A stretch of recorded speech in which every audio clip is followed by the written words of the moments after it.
Welcome back, everyone, to a new episode of the Bat Flip Podcast. My name is Damien here with my co-hosts Matt and David. This week, we're going to bring a division breakdown, kind of standings recap as the season's getting ready to end in a couple days.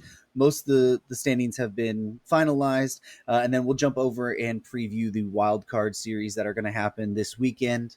But before we get to all of that, how you doing, Matt? I'm doing pretty good. Sorry for missing last week. We had a death in the family, but everything everything's good now, and everything's going well. I'm just hate to miss last week. It was such a big episode, and just say a couple words real quick on Pujols. I know we talked about that last week, but I wasn't here, so just wanted to mention what a remarkable feat that was. It's hit 700 home runs, and actually up to 703 now, 702. He's hit a couple 703. more. 703, yeah.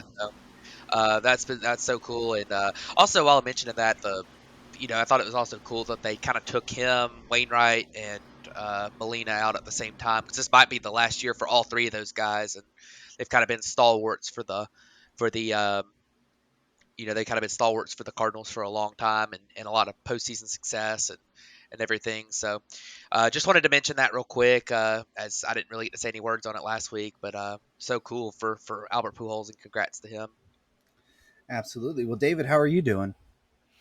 I'm doing good. Ready to finish it up, talk about some baseball here, and kind of get ready to wind up for the off season and for the playoffs. It's gonna be a fun episode, I think. Yeah, I really think so too. So let's go ahead and jump into the American League East, where we have a big storyline that's happened tonight as well with the New York Yankees, who have won this division. And then before we jump to them, we have the Blue Jays in second, Tampa Bay Rays in third, Baltimore Orioles in fourth, and then the Boston Red Sox rounding out the bottom of this division.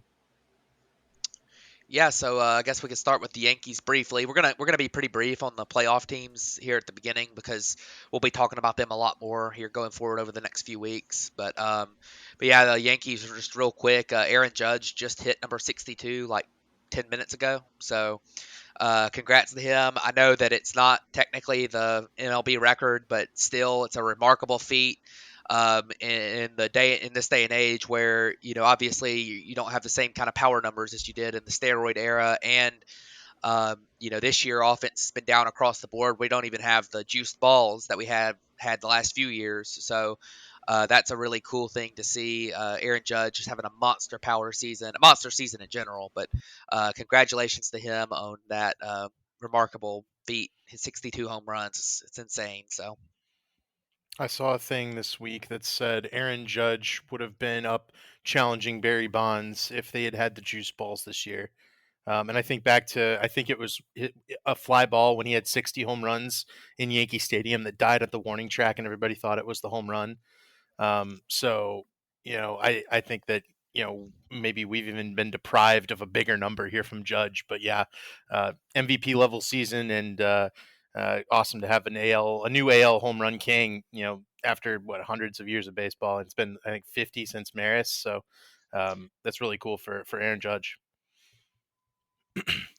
Moving on to the Blue Jays, 91 wins this year. They will lock up the, I think, first wild card in the AL. And that's a team that's high octane offense, and their pitching's been a little bit suspect going into a playoff series here. But I don't think they've been battling anything of late. I think they kind of went nuts of the last few games to get up over 90 wins. So a good season from the Blue Jays. Yeah, I think didn't they win 91 games last year? Exactly. Yeah, I think they might have. So Yeah. they're right at where they were last year. It's a good team. Yeah, it's a very good team, and the Rays kind of the same way. Great, really good team. They've dealt with a lot of injuries this year. Wander Franco missed a lot of time. They've had a lot of guys out. McClanahan missed a lot of time. Tyler Glasnow I don't know if he's pitched at all, has he? He's back. He just pitched He's this week. back. Okay, so he's back, and he might be a key piece for them in the playoffs. But he's been out most of the year. So the Rays, even with all the injuries they've had to their star players, 86 wins is pretty incredible for them. Obviously, we'll talk about them some more later when we have our wild card preview, as they are in, believe, the third wild card, which means they will match up with the Guardians. So we'll talk about them here in a little bit. But moving on, the two teams we're going to talk more about here in the AL East that did not make the postseason, but one of them might have had the most successful season of any team in baseball, even though they didn't make the playoffs. and that would be the Baltimore Orioles. What a fantastic season for them! 82-78. Have locked up having a winning record, even if they lose their last two games.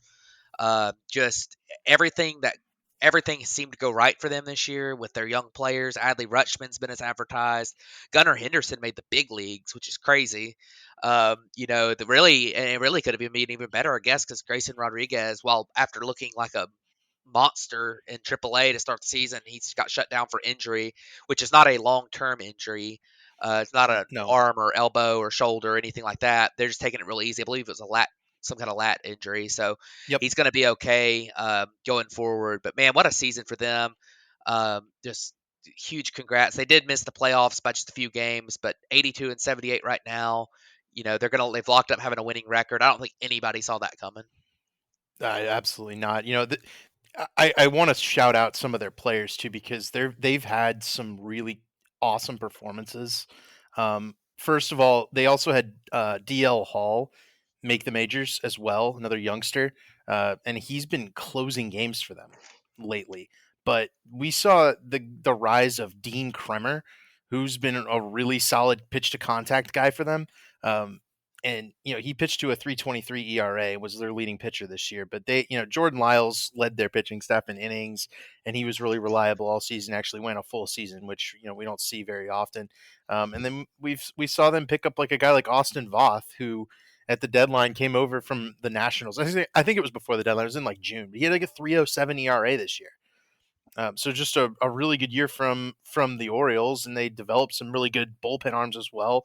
We saw Jorge Lopez go at the deadline as a sell-off piece, even though the Orioles were winning at the time and getting towards being in the playoffs. And then Felix Bautista was really, really good this year. He might be, one of those stalwart arms in a playoff bullpen going forward. But then you look at DL Hall coming up, and his stuff was really, really nasty. He's throwing 97, and the Orioles have just found a way to pull out these guys that are throwing really hard and a lot of movement. I think this team's going to be really dangerous once they actually do make postseason runs going forward, and they're in a position to spend coming this offseason. Yeah, not to mention the fact that they still have top prospects that have yet to make the big leagues or have barely played a game in the big leagues. I mean, Grayson Rodriguez is probably, in my opinion, the best pitching prospect in the minors, He's and one of them. he's unanimously one of them. I think he's the best, but he'll be up in the big leagues next year. You've got, Jordan Westberg will be up. I don't know if he's played in the big leagues yet, but regardless, he'll be up. But I mean, you talk about an Orioles team who has been the butt of all the jokes, and as you mentioned, that their pitching staff having been so good. I mean, they ended up being 18th in ERA this year, which it doesn't sound fantastic, but the fact that they have been like the worst pitching staff in baseball for a long time running, even when they were good back 7, 8, 9 years ago, they had a bad pitching staff, and the fact that they were not like 29th out of 30, with the only exception being Colorado, is pretty incredible improvement wise. So great season for them. We're definitely going to be looking forward to him. They'll be a player in the off season. So exciting times for Orioles fans. It reminds me a little bit of some of those seasons we've seen recently where, like maybe a Cubs season back right before their run where they kind of came on at the end of the season, won some games. I believe it was like maybe like 2014 or something. They had You totally stole it. I was going to say yeah, exactly that, and man. I That's what think it reminds because me of. I remember that, and maybe I think the Astros the year before Hmm. they made their first wild card run started to kind of win some games that last year. I believe that was actually 2014 as well, where they had Yep. some of these guys come up. They started to win some games. They didn't. Neither one of those teams had winning records, but they were. And the Mariners last year too. That's another Hmm. one. The Mariners kind of came out of nowhere, had a really good season, missed the playoffs by a game or two, but were way better than anybody expected them to be. And I think Baltimore is going to be in that position. I would definitely see them being aggressive this offseason. But moving on, one more team here in this division is the Boston Red Sox, which they had a rough year. It was disappointing for sure from the Red Sox, but at 76 wins right now, they're not going to hit a winning record. But we see this from the Red Sox every couple of years. They have a down year, it seems, and you remember. I think it was either 2017 or 2019, maybe they were, one of they were like a top 5 draft pick. Yeah, Marcelo So Mayer. yeah, so the Red Sox do this where they kind of swing up and then they swing back and fall down. This year definitely a step in the wrong direction. They definitely missed Mookie Betts this year in terms of production in the outfield. And this year they're going to be losing, like, Xander Bogaerts probably will be gone. They might think about trading Rafael Devers potentially. So they've had Chris Sale on the blocks for a while, and he's not able to get there. He's continually getting hurt.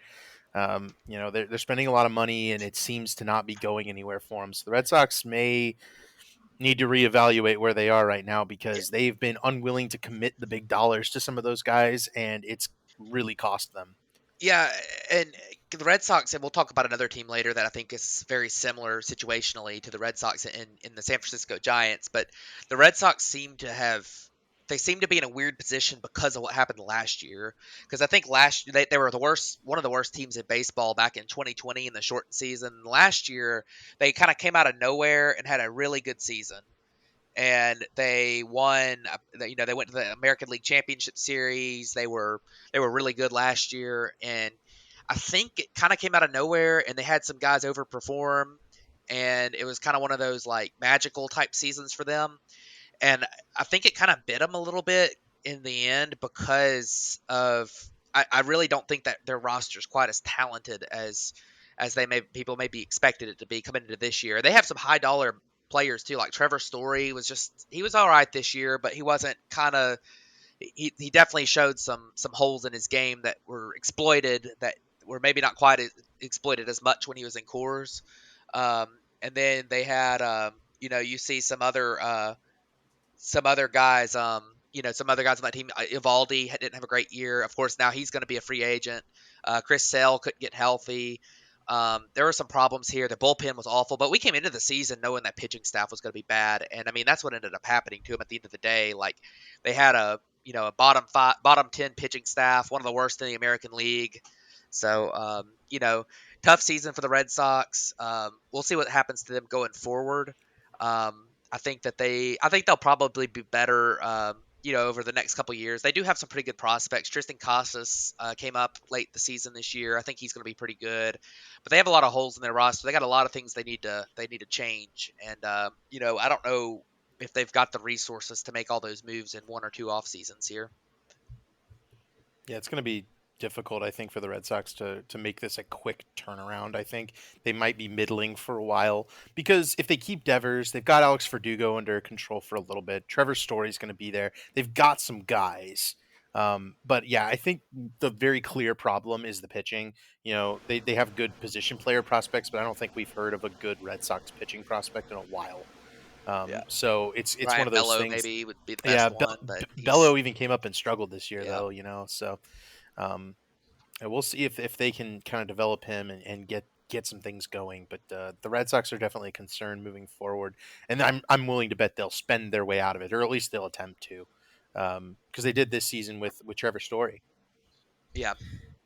Yeah, and with Stories, sorry for jumping in here, but for Stories, I think it's more of them just wanting to make that one final little push for this year, because they knew that Xander was probably opting out at the end of the season, and it's a way to kind of hedge their bets against that. But the thing I'm looking for from the Red Sox is, when is the Heim Bloom era really going to take off with his mold?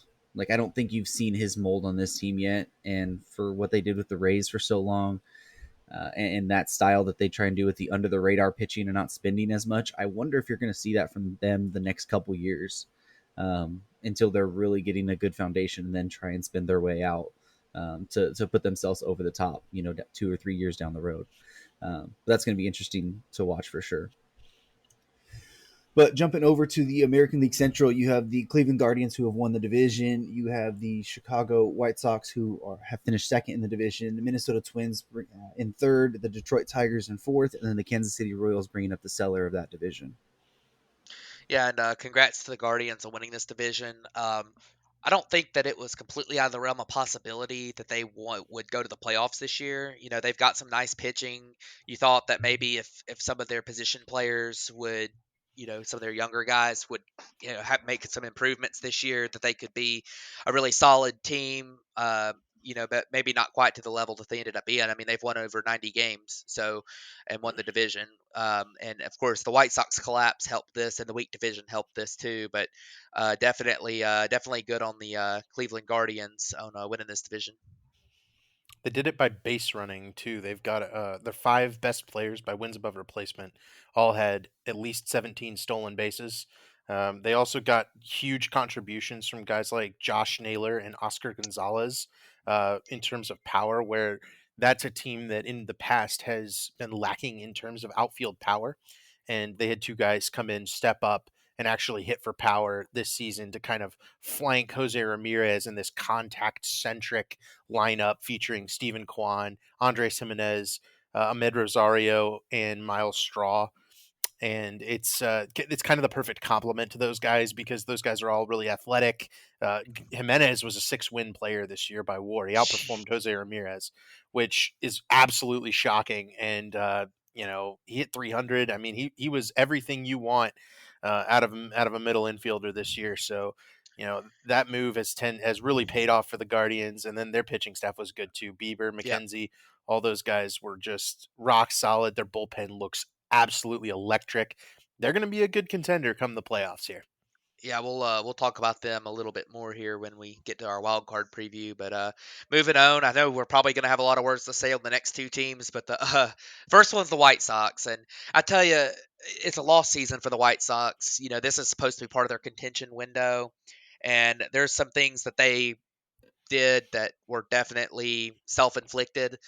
Now, part of it too, they dealt with a lot of injuries this year. Lance Lynn missed a lot of time. I mean, I think Giolito missed a pretty good bit of time early. They lost Garrett Crochet. I mean, they lost a lot of time from Eloy. They lost a lot of time from AJ Pollock, who they traded for right before the season. Grandal was injured all year, banged up, not performing when he was playing, but you don't know how much of that was due to injury and stuff.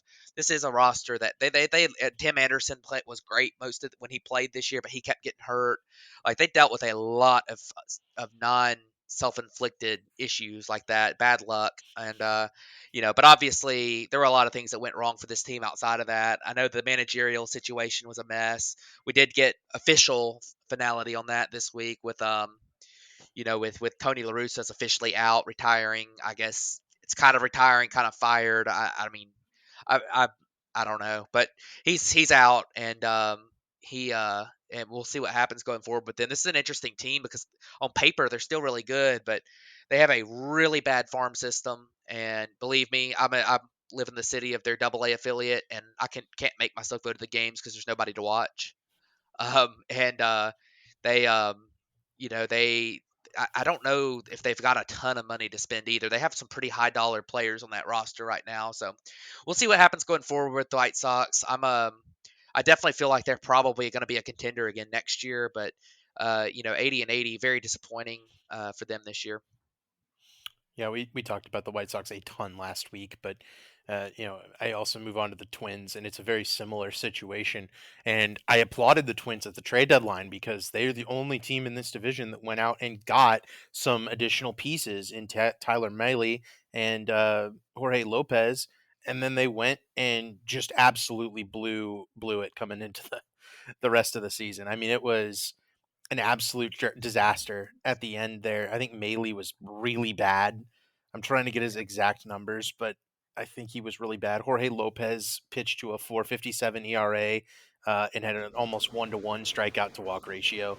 Um, that just it didn't work at all for the Twins. Their moves at the deadline didn't help them, and then their starting pitching was just not helpful at all this year. I mean, it was, they traded Jose Barrios last year, tried to replace him with Sonny Gray, Chris Paddock. Those didn't work. Mahle pitched 4 games. It just, they gave up a lot and it didn't work at all for him. And now they're going to lose Carlos Correa to free agency. That's kind of all but done. Byron Buxton got hurt again. It's just a team that kind of, I think they were aggressive properly, but they targeted the wrong names because Mahle was always a little bit unsure. Lopez was an unknown commodity. they could have been, if they had been more aggressive with the right names, I think they might have been able to spruce this up a little bit. But I mean, they started off by trading Jose Barrios 2 years ago, and he would have been great for him here, and he wasn't there. Yeah, he wasn't good this year, anyways. Um, but Better yeah, than I the mean, I rest of their starting agree. pitchers. Oh, yeah, that's true. Chris That's Archer true. through 25 Yeah, games. that's true. But yeah, I mean, I agree. I mean, the Twins. Like I think we talked about at the beginning of the season. Damian and I talked about how we didn't feel like the Twins were there. We liked that they were trying, but if you're going to go all in, you need to make sure you're all in. You can't just like sit there all off season, do not a lot, then sign Carlos Correa to a big contract, then not do anything else. I guess they did trade for Sonny Gray, but that kind of worked out. He had some injury issues, but I mean, it's a situation where I think that I liked that they went for it a little bit. The opportunity presented itself to them to get Carlos Correa. They kind of lined up with what they wanted to do contract wise. Of course, you got to remember too that Carlos Correa, he was good this year. He was very good, but he did not have the same kind of season that he'd been having or that he had last year with the He was really good this Astros. year. He was. Oh He no, was don't get he me was wrong. even He was. better this year.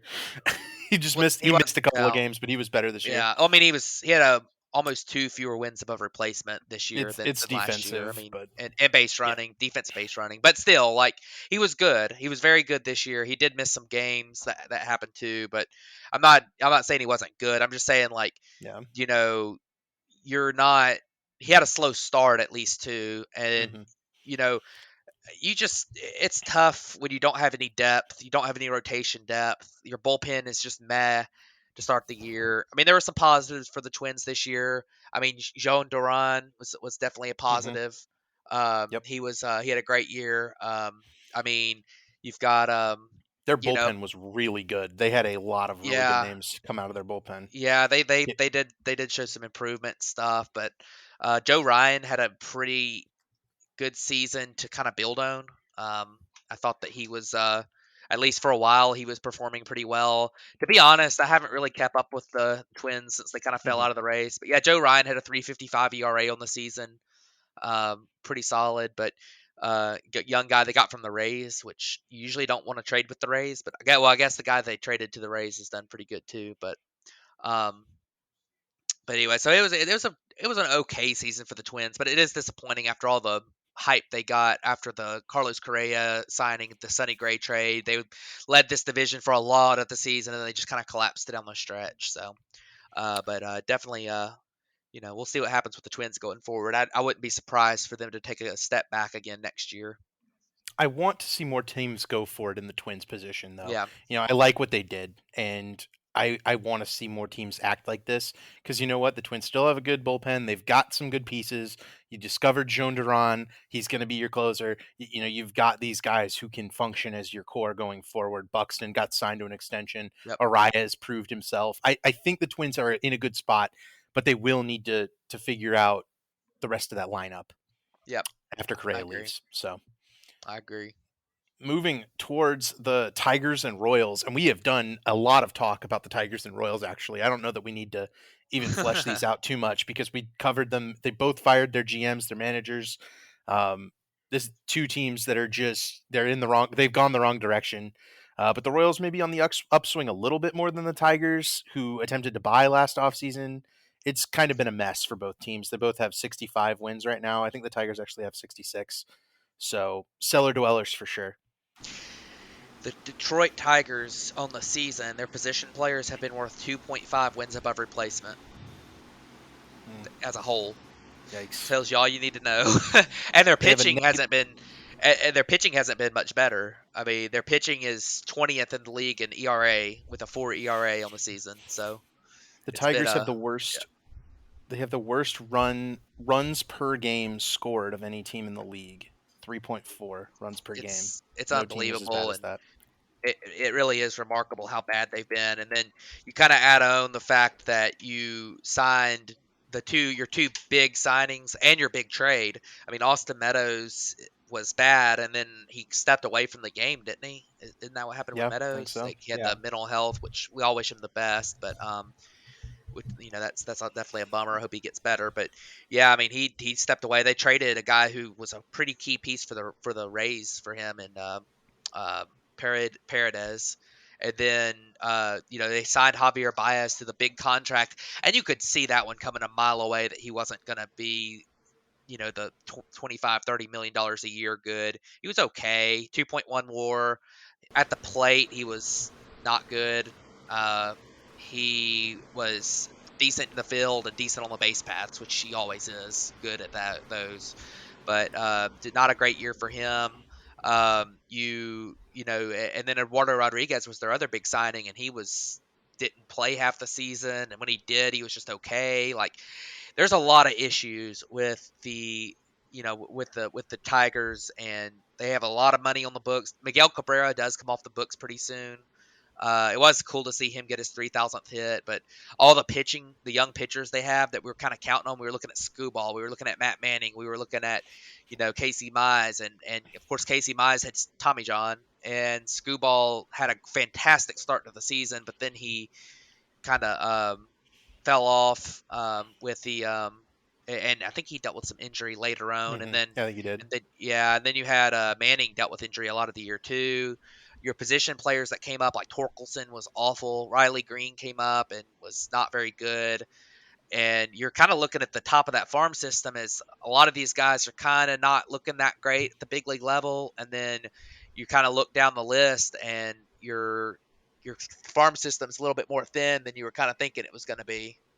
So we'll see what happens with them. I don't know. I envy the new GM there, or I don't envy the new GM there. It's going to be a tough job. So I mentioned it, I think, when we talked about the GM changing hands away from Al Avila, but yep. I think their coaching staff started this problem. They've done, I think no hitter on their team improved from 21 to 22.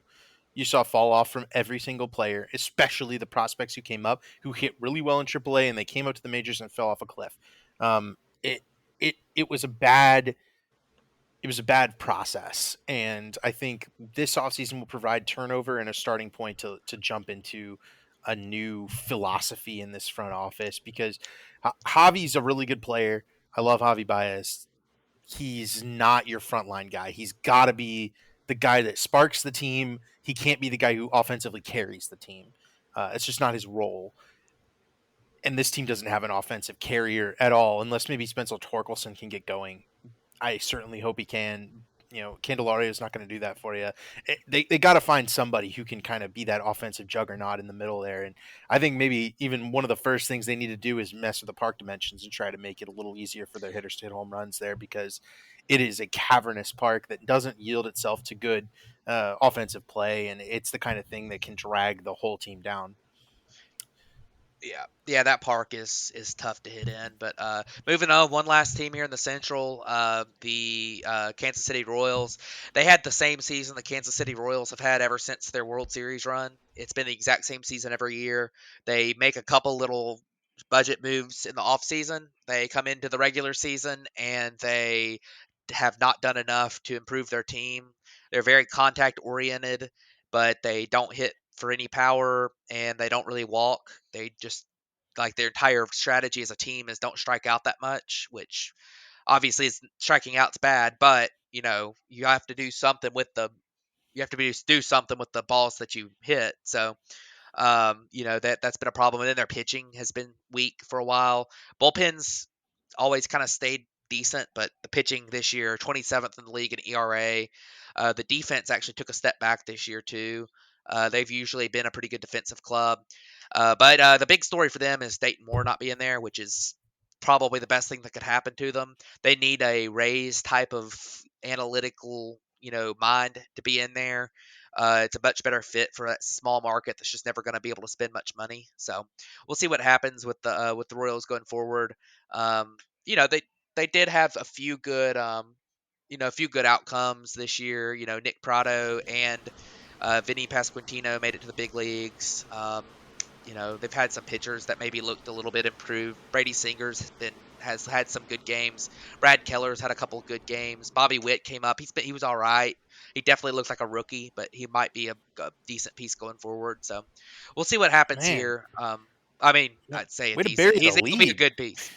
He had a 2020 season. Bobby Witt did 20 Yeah, homers, 30 steals. Well, he had a The He's stolen base. He had a 100 WRC plus. I mean, he's good. He's oh yeah. great for a rookie. 2.3 WAR. He's really solid. But because people are talking about him on the same tier as Julio Rodriguez, Adley Rutschman, they thought Witt was going to be that guy, and he's not that guy yet. We didn't even mention Adley Rutschman, and We I did, feel like we but should have. But Adley's yeah, going to win Rookie of the Year going away, or at least he he should. should. Um, Bobby Witt's been really good though, and I think you Yeah, he's can't been ask good. much more from a guy like this. He's not. He's another guy who he might be an offensive spark plug. I'm more impressed with Vinny Pasquantino and Drew Yeah, Waters. Waters has come up the last month and been really, really good. And that's the kind of thing that the Royals need to hit on. They need to hit on those guys. The Braves were a little bit over Drew Waters.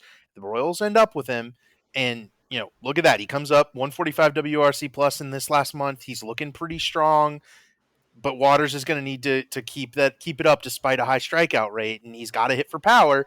He wasn't really doing that with the Braves. He's moved over to the yeah, Royals. Now he's doing that.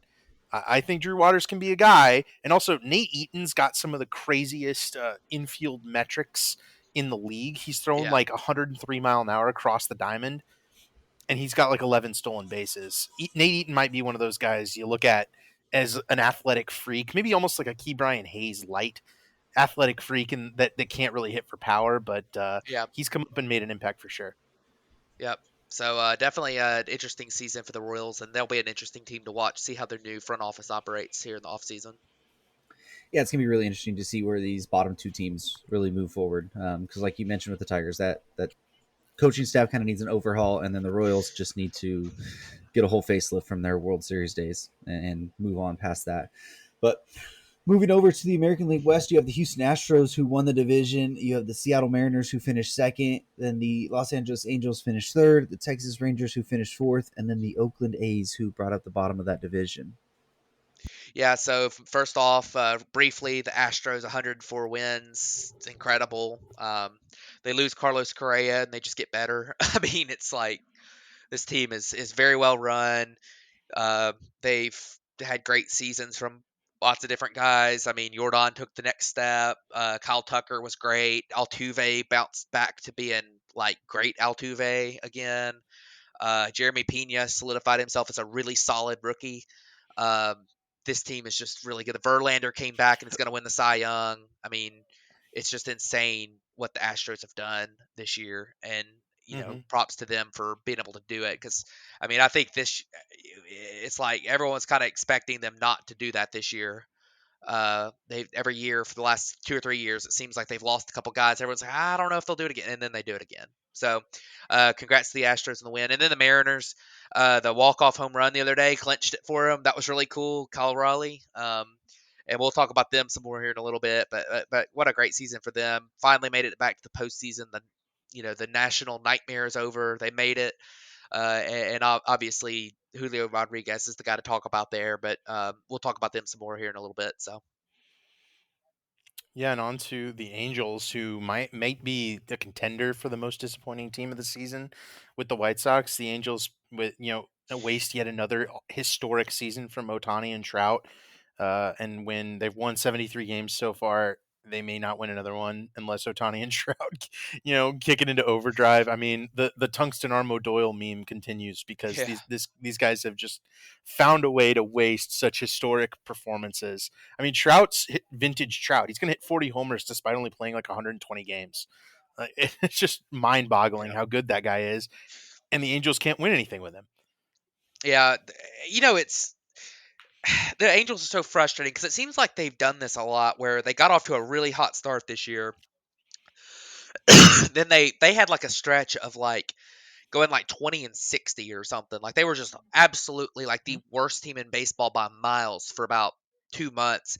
And then the end of the season, like their last couple of months have been not that bad.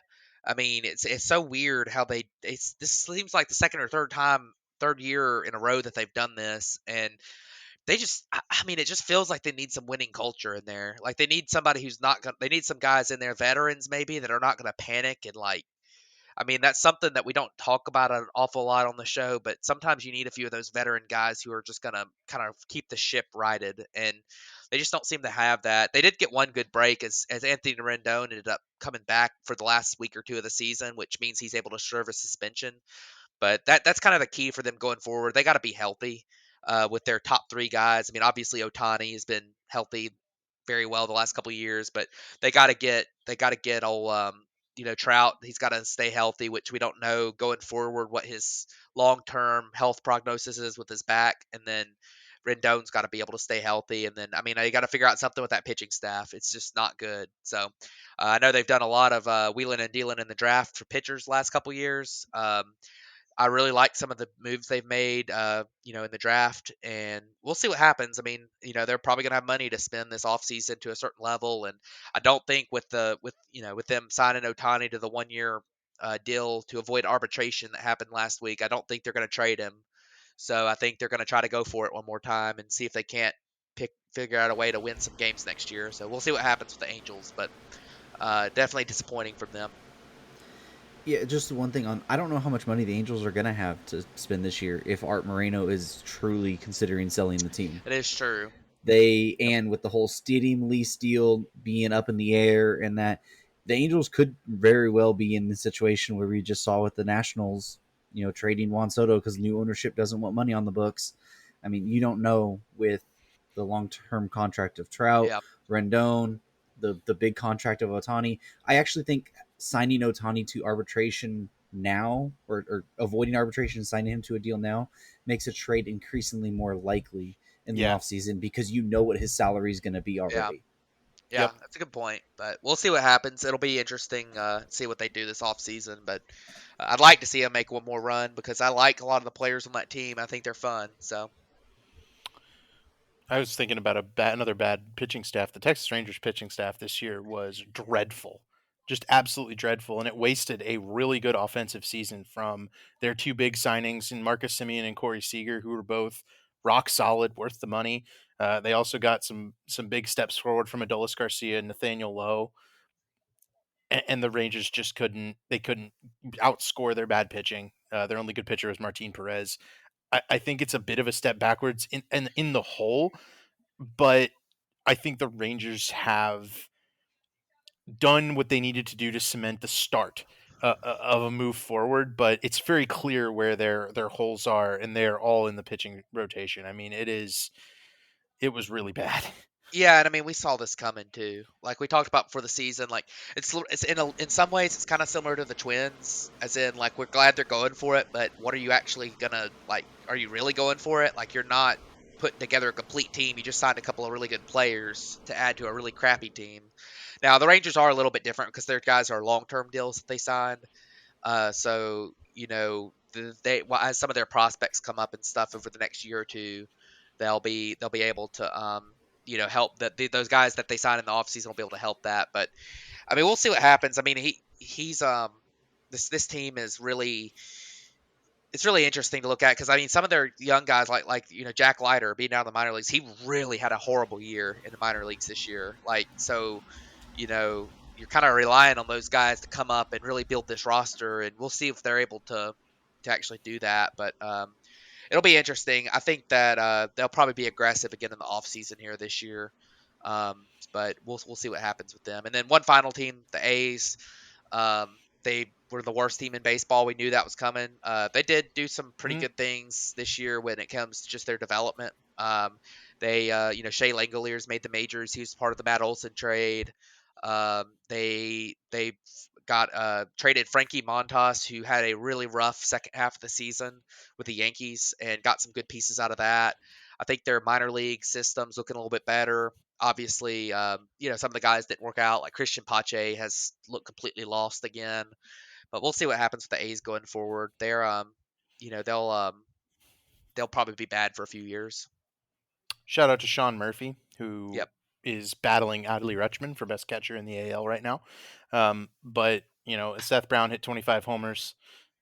That's about all we have to say about the A's. I mean, it really is. Now they're going to be kind of a lost team moving forward, but they weren't the worst team in the majors. Actually, that honor belongs to someone else. We did see that Ken Waldachuk came up. He looked okay. James Kaprelian looked pretty good coming down the stretch. They've got some guys I think that can be on a good team, but I ultimately think those guys are just going to end up being trade pieces. I think you'll see Laureano get traded, Murphy might get traded. this team is in complete rebuild mode, and it's not good for baseball. And teams are just Yep. so completely out of it that they're just Agreed. kind of a dumpster fire. Yep. So Yeah, I think it's not good when I think you're averaging 3,000 fans a yeah. game Yeah, or something like that. It might even be less than that, but they might be you know, moving from Oakland. yeah, might be heading to Vegas. But looking over to the National League East, which is the closest division race, which is the one race that is not technically decided at the moment as of recording this, could be decided tonight.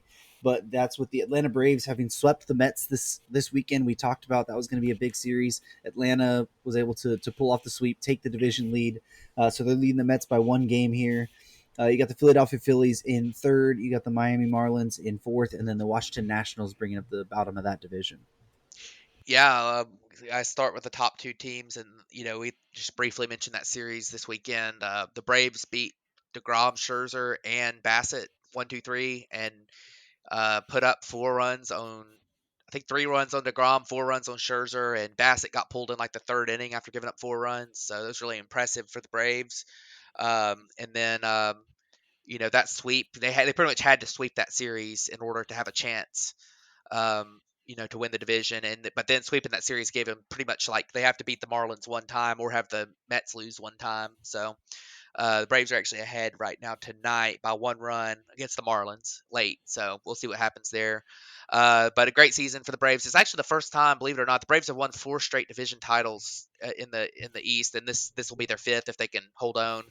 This is the first time they won 100 games since 2003, which is really interesting. Jeez, So they've been even with, I think they've won the division 7 times since then. They have not won 100 games. So I think their highest was actually 96 in like 2019. So that was definitely an interesting thing. They only won 88 games last year when they won the World Series. So this is something to look at. The Mets 99 wins. I mean, this is kind of like a, maybe not quite to the same extent, but kind of like a Dodgers Giants situation from last year, where you had the two of the top 3 teams in the league being in the same division. And I mean, whoever loses this division's got to be deflated having to go play that wild card series. That's a big deal. I mean, we saw it last year. yeah. That's probably what cost the Dodgers being able to win the World Series last year, is the fact that they had to line up their pitching differently to be able to pull through the wild card and then having to face the 1 seed in the division series on the road, and then obviously have to travel for the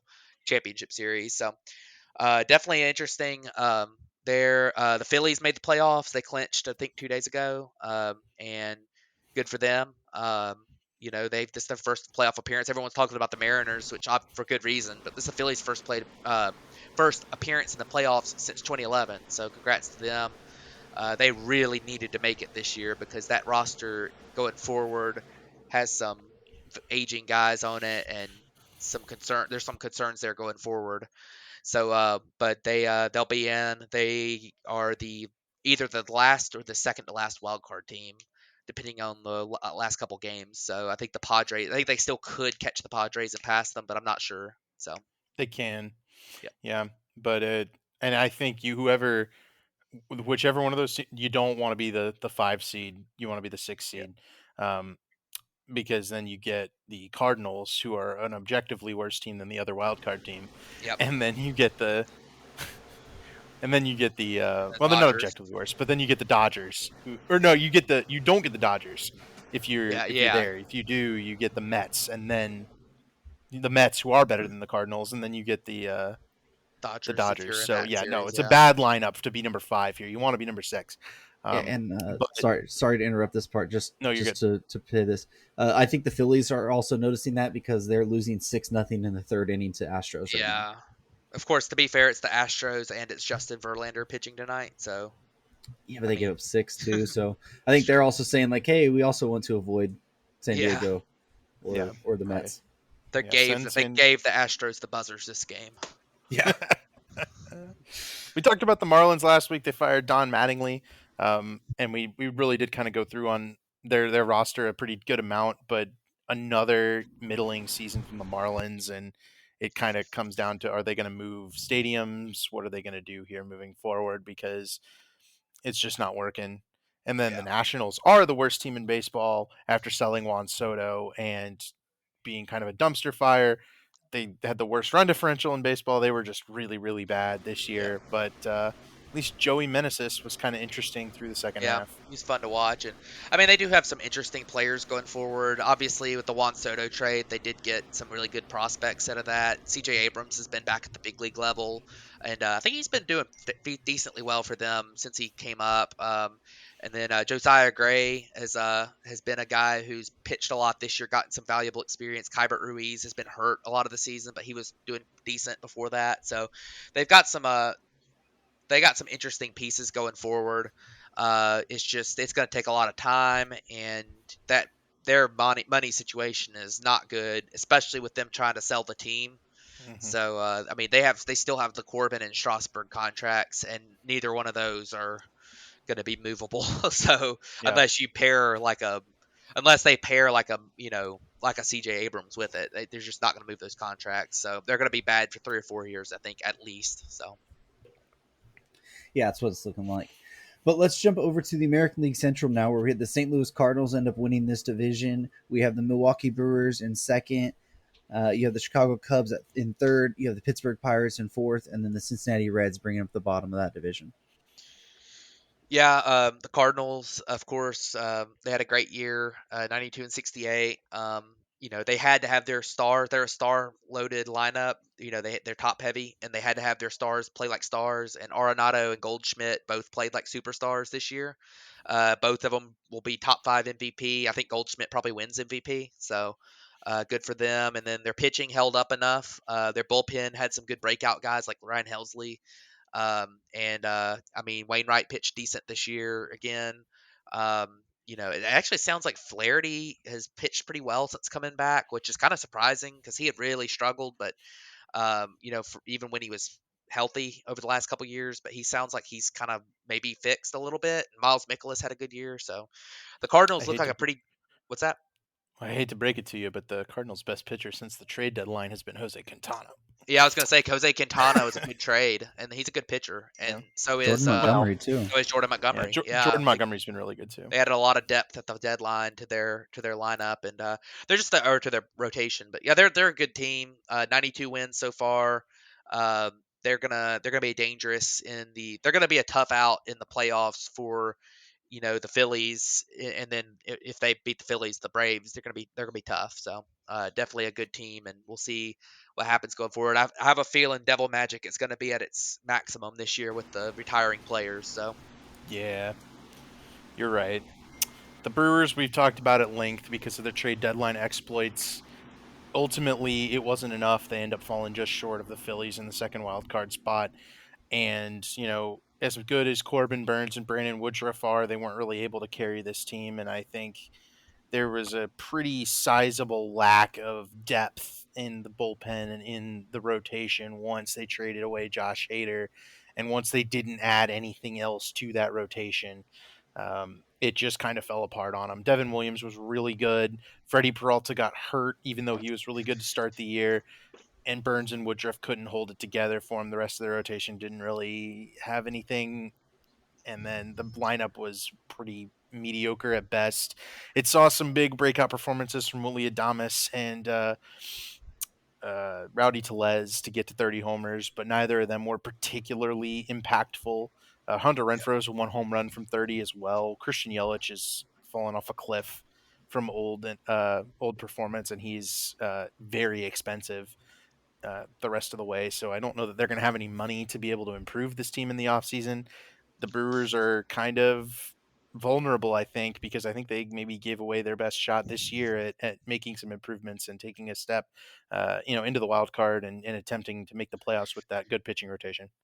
yeah, it's interesting because everyone talks about how bad the Brewers are lineup wise, and their offense has been rough. But they've had the eighth best position player group by WAR in the big leagues. It's kind of interesting, but they don't have anybody. I was listening to another podcast yesterday. I think it was one of the John Boy Media podcasts, but they were talking about, does anybody on the Brewers scare you? Like if you look at their Mm-hmm. lineup, I mean, Willie Adames 108 WRC plus, Hunter Renfroe 126, Colton Wong 116, Christian Yelich 111, Luis Urias 108, Jace Peterson 98, and Tyrone Taylor had a 101 WRC plus.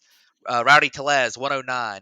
These guys, they all did pretty well when it came to hitting, but there wasn't anybody that scares you. They don't have a couple guys who are like top end. Like they've got like a bunch of pretty good lineup fillers, and I think that ended up kind of being part of their problem is that like against really good teams, they're not hitting good pitching, and I Hmm. mean, you just it's tough. It's tough for them because you know they have these two really, really good pitchers. Like it's hard to find a better 1-2 punch in the big leagues. I think there's a couple of them this year at the top of the rotations. Like I think the Mets 1-2 punch of Scherzer Degrom. You maybe look at the Braves with Fried and Strider when he's been healthy. Like there's been a few others this year that have been as good as Burns and Woodruff, but it just seems to me like they just don't have any like top end talent in that rotate in that lineup. And then of course the Josh Hader trade, honestly, when it comes to this year results on the field wise, I don't think it really meant that much because he really struggled when he first got to San Diego. But, we've talked about some how that just Hader was kind of a clubhouse leader there and how that just some bad juju for that clubhouse and that team trading him away. So they were not happy about it either. So I think that was an interesting thing to kind of look at. But definitely I mean, it's hard to call a season where you had the amount of injuries. Too. Woodruff missed a lot of time early, and Peralta, they won 85 games. They're going to miss the playoffs by like one or two. They had some bad luck. I mean, that's tough, but obviously, the Brewers need to add some pieces for next year if they're going to contend again. So, Yeah. So, all right, I got a question for you guys as we move forward. If you had to name the top 3 team pitching ERAs of the second half of this season, who would you have picked? Braves, Dodgers, and I know it's going to be the Cubs because you're saying Cubs. It's the Dodgers, the Astros, and the Chicago Cubs, Wow. who had a winning record by I think 5 games over the second half of the season. Um, this is a team on the upswing, man. And I'm talking about them because it's the Cubs, but it's a team on the upswing. They have had some really good pitching performances in the second half. Marcus Stroman finally got healthy and was performing at the level that they signed him for. Adrian Sampson and Drew Smiley were very strong starting pitchers down the stretch. And then we've talked about Hayden Wesneski, Justin Steele, and Keegan Thompson, all of whom were really good for the Cubs. They're not there yet. I think they need at least one sizable addition in the rotation, but this is a team that very easily has shown that they can develop a bullpen out of free agents, which they did this year, which they traded in the halfway through the season for a number of additional prospects. And then they're finally finding some depth arms that can really step forward and perform. As for the hitting, they've set a few of their position players in stone. Seiya Suzuki had a really solid rookie campaign. Nico Horner showed that he can be a really good player. He's up to 4 wins above replacement. The question marks lie with the future of maybe Wilson Contreras and some of those middle infield positions where you've gotten Nick Madrigal and Ian Happ. Esteban Quiroz, and you've got Patrick Wisdom at third base. What are the Cubs going to do there? Center field is still a question mark. Chris Morel had a very electric rookie season. This is a team that can make moves. They have a very big budget to where they are right now. They're only got like $90 million on the books, and this is a team that was over $200 million 2 years ago. So big pockets, a lot of good free agents available. They will be active, and we've talked about the Brewers might be a little. They're not scaring anybody. The Cardinals are old, right? A bunch of their players are retiring. The Cubs are probably primed going into next season. They're looking up and saying, "Well, we can win this division next year." Based on the second half performance. And I wouldn't probably be quite so confident about that if they hadn't gone out and won a bunch of games and had such a good second half. Yeah, it'll be interesting to see with the Cubs what happens because I think that a lot of people were. It'll be interesting to see what they do money wise and signing players because I think a lot of people were expecting them to go spend pretty big last offseason, but they really didn't. They got Stroman, but Yeah. they really didn't do all that much else. So it'll be interesting to see if they go after one of the big free agents, and I think there's a pretty good chance they'll at least be involved with them.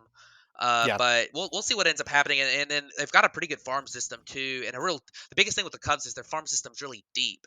They don't really Yes. have like tons of they don't have like the 3 or 4 like top guys like the Orioles had coming into this year or something. But they have a really deep farm system, and I think that Hmm. packaging players together to go get some higher end Yep. talent could really be a thing that they could look into doing. But they're definitely a team that is kind of encouraging going forward.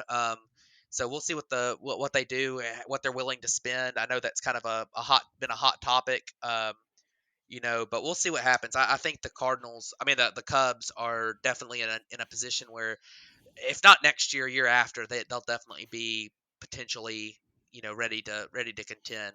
So we'll see what happens there. Moving on, the last two teams, the Reds. They had a really rough year. They started off like I don't remember what it was. It was like three Three and and 22. twenty something. Yeah, 3 and 22. And since then, they haven't been. I mean, they've been bad, but they haven't been 3 and 22 bad. But they've been really bad. Traded away a lot of pieces. Traded away Luis Castillo. Traded away Tyler Mahle. And that some of their young guys came up. I mean, they brought up Hunter Green early. I think he's actually started on the big league roster. He had a good year, and they did a good job at the deadline acquiring more talent. Getting Noelvi Marte for Luis Castillo and plus more was a nice addition. They're I think they're a team that it's going to be a couple years away. I have no idea what they're going to do money wise. I know that they've been really reluctant to spend, so I don't know what's going to happen there going forward. But 61-99 is never where you want to be at the end of the season. So tough season for the Reds. But we'll see. We'll see going forward what happens with them. They also need Jonathan India and Tyler Stevenson to really kind of be back at their rookie levels again. So And stay that's something healthy. they need They and were stay hurt. healthy. Yeah, I know they were both of them. I think Tyler Stevenson was hurt more, and India was hurt and didn't perform. So, Hmm. um, but yeah, that was tough. And then the Pirates, kind of the same situation as the Reds, really.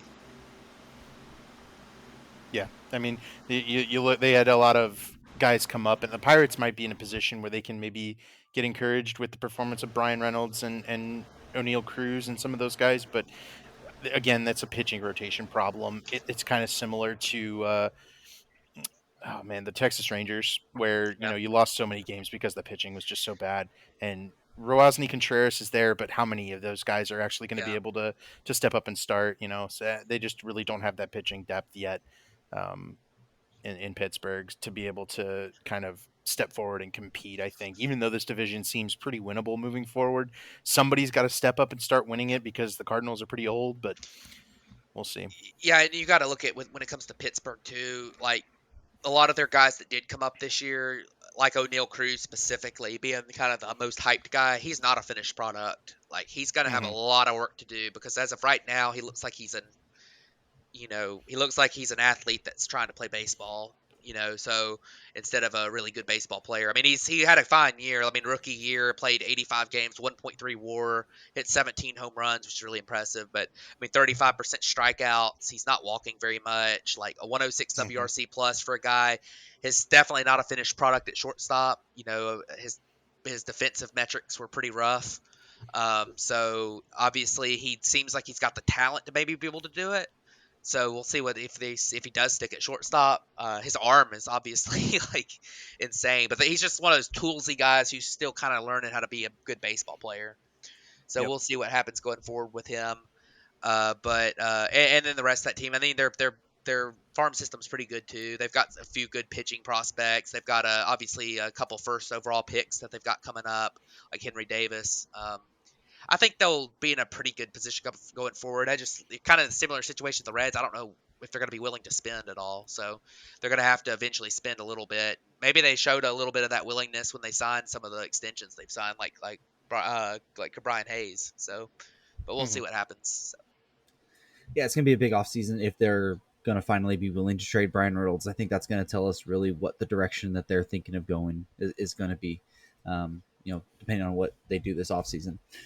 But transitioning over to the National League West, we have the Los Angeles Dodgers who won this division. We got the San Diego Padres in second. You got the San Francisco Giants in third, the Arizona Diamondbacks in fourth, and then the Colorado Rockies in fifth. We've already talked so much about the Dodgers, 110 wins, just an incredible season. we'll skip over them for Damien's sake here and let him talk about them a little more later. Padres traded for Juan Soto and Josh Hader at the deadline and got into the playoffs. It was a little bit of a rocky road, though, and neither of those guys had particularly strong debuts with the Padres. In fact, Brandon Drury was probably their biggest addition at the deadline. The Padres are still a dangerous team. We've seen them have really good performances from Yu Darvish. Blake Snell's been good of late. They've still got guys like Jake Cronenworth who are really solid. Tatis got suspended, so he's not going to be there for the playoffs. It's going to be up to Manny Machado, Jake Juan Cronenworth on offense, and Soto. then Blake and you on the pitching side. Yeah, and it'll be interesting to see what the Padres are able to do in the playoffs, but definitely, not as good as we kind of thought they would be when they made those moves. But um, then the third team there, the Giants, just kind of, I mean, it was kind of what we expected. They did get back to 500, but I mean, they were not a 100. They were 107 games last year without being a 107 win team, or Mm-hmm. 108, or however many win they won, and they're more of an 81 to 82 win team, a 500 type team that overperformed last year by a lot, and I think they're kind of back to where they probably should be with the roster they've got. Just they dealt with some. I mean, they're all their veterans just not weren't able to put up the same seasons they put up last year, and that's not surprising. So pitching staff was still good. Defensively, they were atrocious. That's probably the worst thing about them. They might have even had a wild card shot if they weren't so bad defensively. But anyways, Giants. We'll see what happens with them going forward. They're an interesting team to watch. They have a pretty good bit of money coming off the books this year, I believe. They had a few one-year deals, so it'll be interesting to see what they do Yeah. in the offseason. I just don't know if their pitching staff is good enough to warrant the potential spending that is kind of being Yeah. insinuated. They were one of the teams mentioned for Aaron Judge. So, I think we got to keep our eye on the Giants. They're going to be one of the heavy hitters in the offseason, but I just don't know how good that team is. Like Logan Webb took a step backwards with the strikeouts. He's still a contact managing pitcher, but he was a bit stronger last year. Their bullpen got weaker. The rotation behind Logan Webb and Carlos Rodon wasn't very good, and Rodon's a free agent and is probably going to leave. So it's just their team, the batting team was just it's old. That's what's hurting the defense. Brandon Crawford's not what he was anymore. Evan Longoria is not what he was anymore. Brandon Belt's not what he was. It's a bunch of old guys right now, and I'm not sure that adding a big name to that is really going to change the trajectory of where they've kind of proven themselves heading. JD Davis was really good when he came over at the deadline, though. They had a bet the Mets wish they didn't make that trade. J.D. Davis for Darren Ruff, But who's been awful. yeah, the Met. I didn't mention it when we passed the Mets. The Mets did nothing at the deadline and then ended up losing the division. Then they cited, "Oh, we're in the lead for the division. We're good." At the deadline, when asked why they didn't trade for someone like Wilson Contreras. So um, interesting, to say the least. I think on the Mets' part. Yeah. But moving on, the Diamondbacks, 73 wins, kind of in the same boat as the Angels there, but I think with very different trajectories than the Angels. So we saw them bring up Corbin Carroll, who was putting up top sprint speed numbers this year, and Zach Gallen's been an NL Cy Young contender. So the Diamondbacks have some positives in their team here, but it's still so full of just guys that they're committed to that they don't need to be committed to. They finally got out from under David Peralta this year, but man, they give a lot of at bats to guys who just don't really need to be in there. I don't think. You look at their like pitching group; it's all guys and Zach Gallen, guys who really are. I'm not sure why they're getting like Joe Mantiply. I don't know.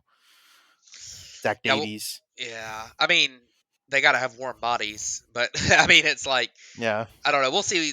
The Diamondbacks are kind of interesting. It's like you said, Corbin Carroll came up. They've got some other good prospects. Alec Thomas had a pretty good rookie campaign.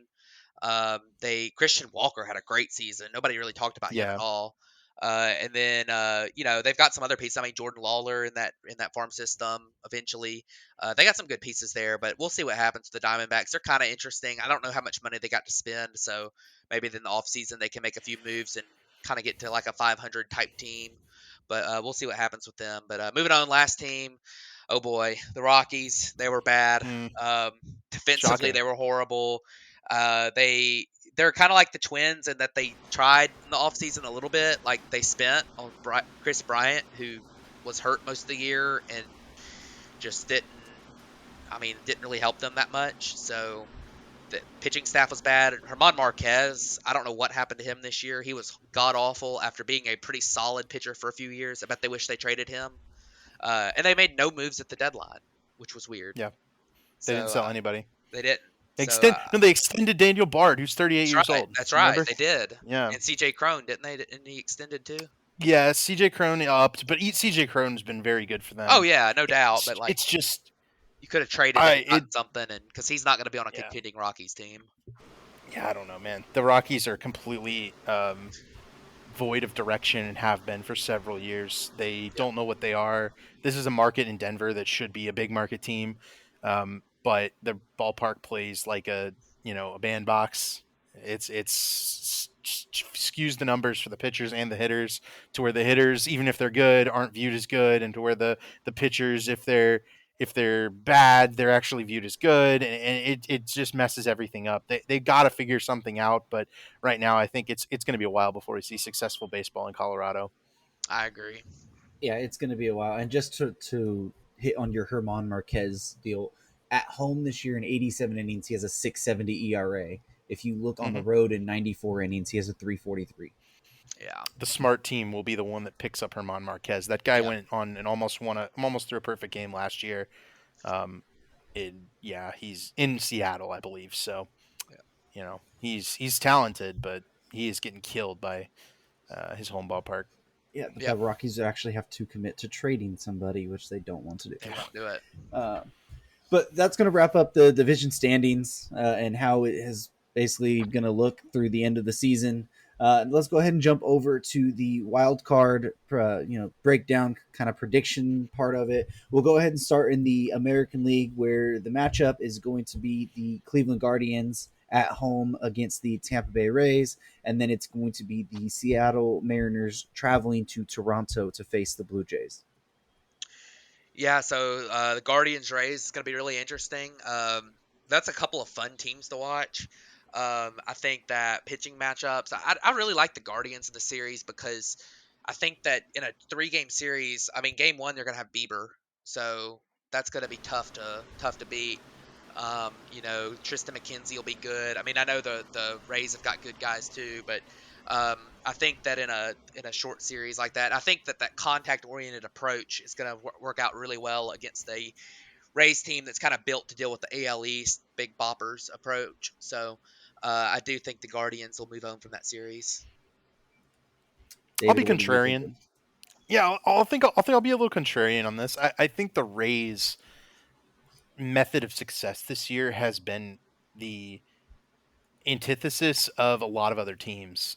They kind of noticed that the ball was neutered, and they've shifted to a more contact-centric approach.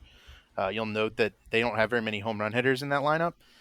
Thing is the Indians also don't. So this is two teams that kind of anticipated the lack of the juice ball.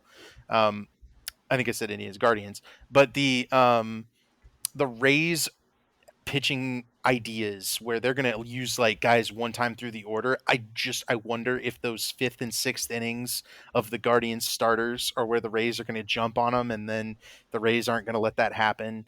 I see this going all 3 games and it being a bullpen style 3rd game where the Rays, get 3 good innings from some guy we've never heard of, or maybe like Peter Fairbanks, or maybe even Glasnow, or somebody who's not expected to be that 3-inning sharpshooter. So I'll take the Rays in 3, but it's close, man. This one could go either way.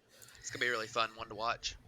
Yeah, for me, I'm gonna sound stupid for it. We always say never bet against the Rays, and I'm gonna do it. I just think having Bieber, McKenzie, I mean, it's a best of the 3. You throw those 2 out there who can absolutely shut down the opposing teams. I just think that might be a little too much. I mean, and it's gonna be in Cleveland. Like, that team seems to have a lot of energy there. That ballpark when they're in the playoffs is always energetic, and having those two guys on the mound, like, are we going to get McClanahan? Are we going to get a healthy McClanahan? Who knows? Like Glasnow's been out there, but he's a 3 or 4 inning guy right now. He's not built up to be in his full self. And I just think that this team in Cleveland it's a good matchup for them against Tampa Bay. I think because they're very sound defensively. They don't make a lot of mistakes. They don't beat themselves, and they have those top two pitchers that can really push them in that 3-game series. You only need to win 2 of them, and you start with those 2 guys. Mm-hmm. It's going to be really hard right there. So I'm going to go Cleveland over Tampa Bay there. But looking over on the other side, we got Seattle versus Toronto. So we'll go ahead and start with David on this one. So who are you looking at in that matchup? I'm looking at the offense of the Blue Jays versus the pitching staff of the Mariners. I think that's the matchup that'll decide it. If the Blue Jays can get off and hammer Luis Castillo and beat up on, I think it'll probably be Logan Gilbert, then it's going to be quick. It's going to be over quick, unfortunately. I love the Mariners, and I really want the Mariners to win some playoff games here because, almost some retribution for that 2001 where they had 116 wins and didn't even make the World Series. And it's that was the last time they were in the playoffs. So I'm really hoping the Mariners win some playoff games for Seattle, but they're in Toronto. That offense is going to be bopping.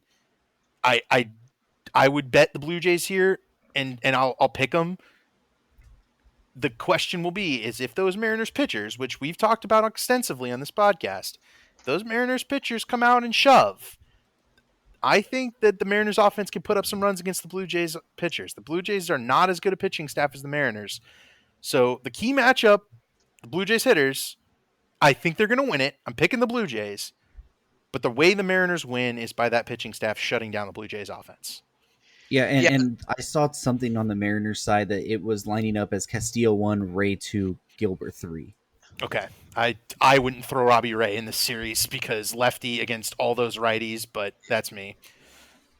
Yeah, so that's kind of one of the things I was going to say is that I think that if you're the Mariners, you got to find a way to steal game 1 or 2, because I think that if you get to a game 3, I like the Mariners. I think that they've kind of been the team that's had to fight their way into the playoffs a little bit more so than the Blue Jays. They've kind of a little bit more battle tested maybe in that way, because the Blue Jays have kind of been like a good team that was always a wild card team all year. They weren't going to catch the Yankees, but they were good enough to be a wild card team. We knew it like pretty much all year. The Mariners down the stretch have had a lot of like really dramatic comeback wins, big time. They've been in a lot of big moments this year, and I think that that's one thing that helps them. And another thing is that I think they're deeper in the rotation, because I think if you match up game 1 and 2, Gossman and Manoah, those 2 guys are really tough. But then, I mean, I don't know about the third starter for the Blue Jays. Like, I guess is it going to be Barrios? I mean, it'll be Barrios, but he's been awful this year. And I mean, you look at the Mariners, as in like all 3 of their guys are good. I mean, you've got obviously your first starter Castillo's great, and then Robbie Ray has had his ups and downs, but he's a lot better than Barrios. So if you can steal one of those 2 games and then you get Gilbert for game 3 against Barrios, I really like that matchup for the Mariners. But I do think you have to. I think it's gonna be tough for them to steal one of those first 2 against Gossman and against Manoah. So it'll be interesting. I also think the Mariners. I think the bullpens are actually kind of similar, but I don't know. We'll see what happens. I like the Mariners, man. I like their mojo with them. I feel like I'm going to pick the Mariners just because it feels like the Blue Jays have kind of held on all year. Like they're not. I don't know. There's something about this Mariners team that I really like. So. Oh, I love the Mariners. This is, I think, the one playoff matchup that I didn't want to happen until the ALCS, because I love both of these teams. And just strictly, I want Seattle to win. I do with all. I want them to win. I think that city deserves it. The fan base deserves it after the long wait they've had. But preseason, I picked Toronto to win the World Series. I gotta go with them to continue it. I just think that offense is really, really good. I think that if you're really throwing Robbie Ray in game 2, he's shown the possibility of being volatile, of giving up the homer, giving up walks. And I just think that offense it's clicking. I mean, Vlad's had a really good second half. Bo Bichette's had an insane September. You're getting George Springer, who's one of the best playoff performers that we've seen in our generation. Matt Chapman, he's struggled at times, but he's getting on a little bit of a hot streak, it seems like, again. I just think when all of those guys are clicking, it's going to be very, very hard for the Seattle Mariners to keep up scoring the amount of runs they need to be able to beat Toronto in Toronto. Yeah, and a lot of you talk about it, postseason experience is big too, because I think they have a lot more postseason experience in Toronto with some of those guys. That even though Toronto has only been, they were in the shortened season, which barely counts, but I think they have a lot more experience in the postseason with between like you mentioned Springer and Gossman's pitched in the postseason some. I mean, you've got those guys, but we'll see. It'll definitely be interesting. And one other thing to point out is Toronto is a devastatingly tough place to play in the postseason. Mm-hmm. We've seen it so many times, so that'll be an interesting thing to look at as well. Two great fan bases. It really is. Absolutely. All right, well, let's jump over to the National League, and we'll go ahead and start with the Philadelphia Phillies against the St. Louis Cardinals in St. Louis. So, Matt, who do you have winning this series? This is an interesting one. I think I'm probably going to go with the Cardinals in this series. The Cardinals have devil magic to start with, but they also have they've got guys who are the top of the. I don't. Has Arenado ever played in the postseason? Last year he played in Yeah. the wild card I game. think he did, has. yeah.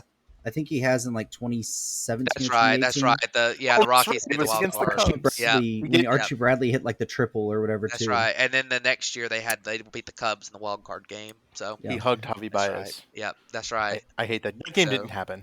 Moving on. But anyway, but yeah, I mean, I think the Cardinals have those guys, and then just the fact of having, I mean, Albert Pujols is really a good player still, so that's not gotta kind of shy on, but just the fact that they've got those guys who are, they don't want to send them out on a loss, and I don't know, that team's had a lot of good mojo here lately. They've been hot. They seem like they got a good clubhouse, and they're real experienced, and I mean, I like that team. I think that if you look at them, I think they're the better team. And the Phillies, they've been a little bit shaky with their health in their rotation down the stretch. Wheeler has been banged up a little bit. He's back, but he's hadn't been fully healthy down the stretch. And I really think they struggle to have a third guy in that rotation. I think it'll either be like Syndergaard or Gibson or Ranger Suarez or somebody. I mean, but if you could take out either Nola or him, and then the one other thing too, the bullpen for the Phillies still is just not that good. So we'll see what happens. But I think I'm going to take the Cardinals in this one. Kyle Schwarber would be my player of the week if we were doing that this week. Yeah, he's been good. Since we're not, even though we're not, I do want to mention he's got 46 home runs this year. The power surge that we all kind of knew was coming has finally hit, and he's going to be second in the majors in homers at the end of the year. But just a monster season from Schwarbs. I like this Phillies team. I really want it to be successful. Love Nick Castellanos. Love Kyle Schwarber. Love Bryce Harper. The Cardinals are winning this, man. Their team, they're led by just some absolute studs, and they've got the destiny of Molina's last postseason, Wainwright's last postseason, Pujols' last postseason. You'd be a fool not to pick the Cardinals, which is why I'm picking them, and I'm going to be cheering against them the whole way through. Well, call me a fool because I'm picking Phillies over St. Louis. Let's go. Think over throwing out Nola, who's had an absolutely fantastic year, and then being able to throw Wheeler right out after that. And the offense that the Phillies have been able to put up at times. I mean, you just talked about Schwarber. I mean, Bryce Harper, who would have probably been the NL MVP had he not got hurt, and he's looked just fine since he's came back. Nick Castellanos has hit a lot better as of late. JT Realmuto has vaulted himself back into talk about being the best catcher in baseball again. Like this Sadly, team, Richmond, but continue. Well, I said the conversation, but I mean that offense. I mean, who are the Cardinals really having as a pitcher that are going to shut you down? Like I don't think they have that. It's Wainwright, it's Quintana, it's Montgomery. All those guys are contact guys. If Flaherty's healthy, but we don't ever know about if he's going to be and what he's going to actually be in the postseason. Like Michaelis, he's also a contact guy. Like their bullpen is a lot better, but I just don't know with the starting rotation going up against this Philly offense with being able to have to face Nola and Wheeler back to back that way, and even Syndergaard, who's looked pretty solid. I mean, they're not going to ask him to do a ton, but he's looked pretty solid for them. I mean, I'm probably a fool. You call me a fool for it, but I just think there's something about the way the Philly matches up with St. Louis that it's a bad matchup. Yeah, I'm just Damien, sitting here. listen. I've watched Adam Wainwright for 15 years throw curveballs that are completely unhittable, even though they're 65 miles an hour right down the middle of the plate. Oh yeah, I know the Phillies' offense is really good, and Wainwright's going to just completely devastate him. They won't. oh They yeah, won't touch him for like 6 innings. It's going to be disgusting. You're going to hate it. He's going to be throwing 85 right down the middle. They're not going to be able to hit it. absolutely. But if there's been one person on this show who has had the worst predictions of all time, it's been me. All right. Last year, I picked Francisco Lindor to win the MVP and Who'd you Blake pick for Snell the to win Cy the Young Cy this Young. year? Who'd you And in pick the the Cy Young this year? AL this year, Cy Young, I picked Jose Barrios. All right. If there's been a person who's had bad picks Oh history boy, on this show, it's been me, and I'm doing it again. How many times you're have you not allowed to not pick picked? any Cubs How next many year. times have you not picked the Angels too? Yeah. I mean, there's that as well. All right. So, yeah. I picked the Astros, so I don't even think I picked them to make the playoffs. But regardless, I'm going to pick the Phillies in that one. Now, jumping over to the last wild card matchup, and it's going to probably be the best wild card matchup, and that's the San Diego Padres against the New York Mets. It's going to be in New York, and it's going to be electric. Yeah, so this is gonna be an interesting one, and I think that a big deal in that series is what happens tonight because the Braves are 3 outs away with a one-run lead from clinching. But if the Braves blow this lead with Kenley Jansen in the bottom of the ninth, then the Mets are probably pitching DeGrom tomorrow because they have a chance to win the division. The Braves would pitch Max Fried tomorrow. So if it does end up being the Mets, then DeGrom would be burned for games 1 and 2 if that happened.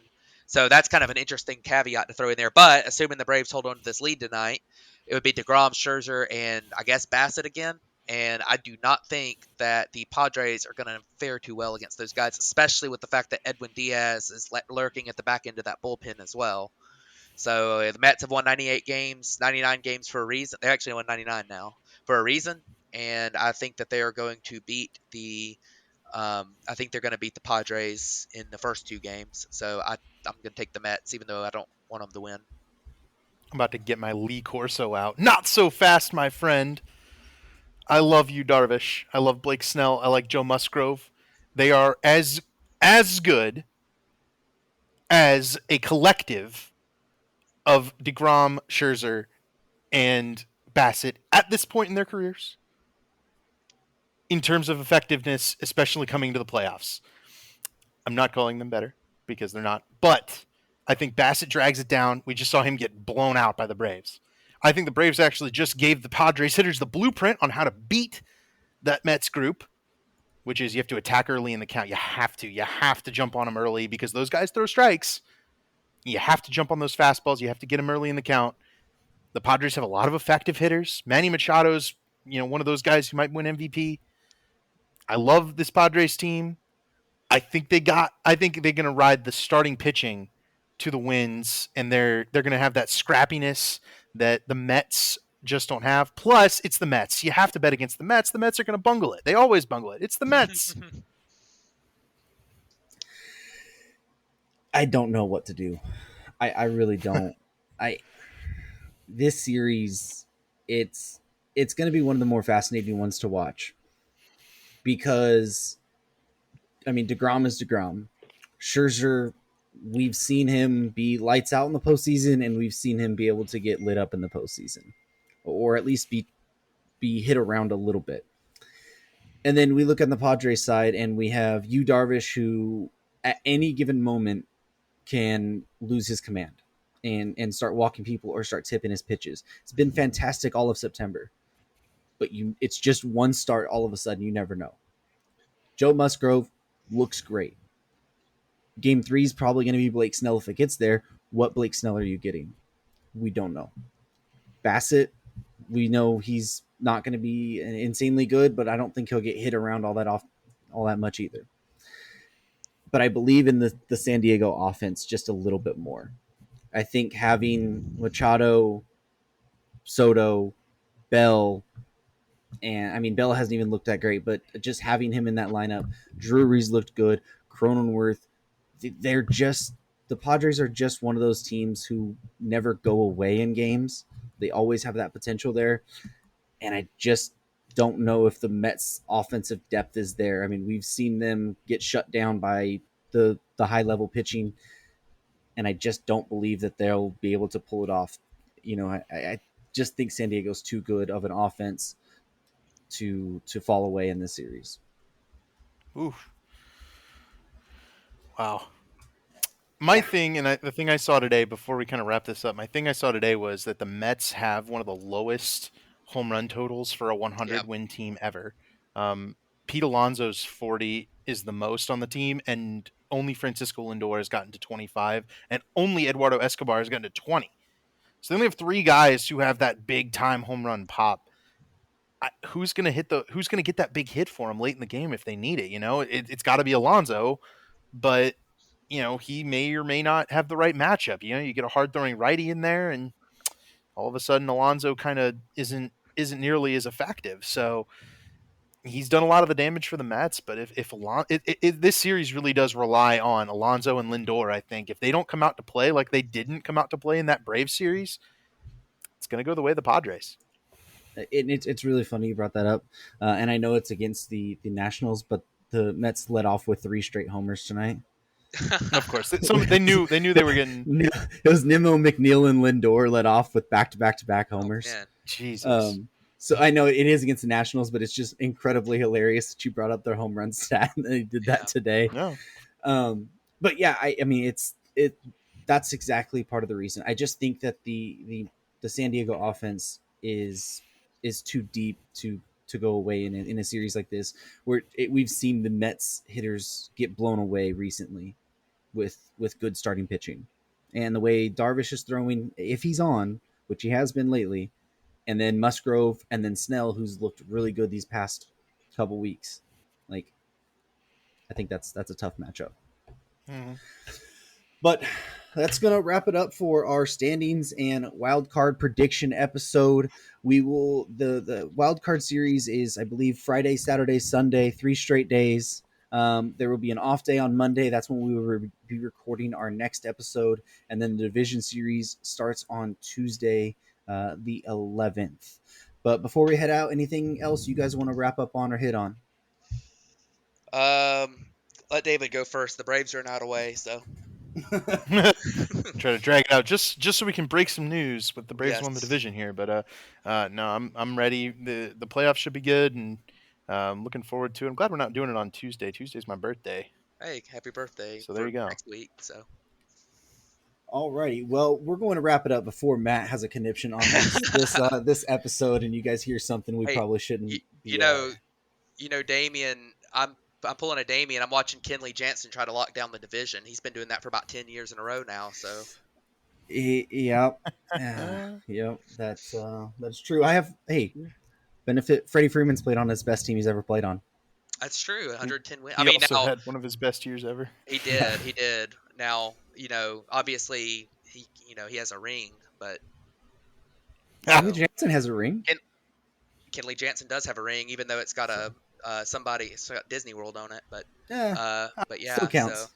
So give it. Let's give it about 5 seconds here, because this might be something insane that just happens. All right, and that's going to end this episode of the Batfoot Podcast. The reason being that Kenley has 8 strikes in a row. And he end with an immaculate inning. He fouled off he fouled off the ninth pitch. No immaculate inning. Presume the Braves won. Yeah, what a way to end it. We'll catch you guys next week. Thank you guys for tuning in. Thanks, everybody.